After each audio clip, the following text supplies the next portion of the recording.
केंद्रीय कृषि मंत्रालय ने मंगलवार को फसल वर्ष 2022-23 के लिए दूसरा अग्रिम अनुमान जारी किया है, जो रबी फसलों के लिए पहला उत्पादन अनुमान है। कृषि मंत्रालय ने उत्पादन अनुमान में गेहूं, चावल, दलहन, तिलहन और मक्का का रिकॉर्ड उपज की संभावना जताई है। इस साल गेहूं का उत्पादन 11.21 करोड़ टन होने का अनुमान है। इसी तरह चावल का उत्पादन 13 करोड़ टन से ज़्यादा होने का अनुमान है।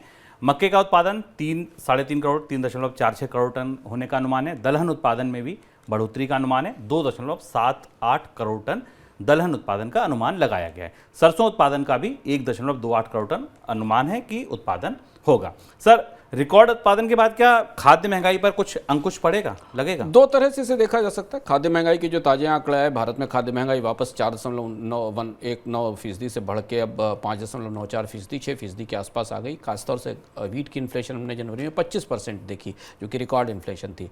हालांकि ये अनुमान सही हैं और अनुमानों में ऐसा लगता है कि फसल उत्पादन की परिस्थिति ऐसी रहेगी, लेकिन एक कैविएट है इसमें, एक बड़ा पेंच है।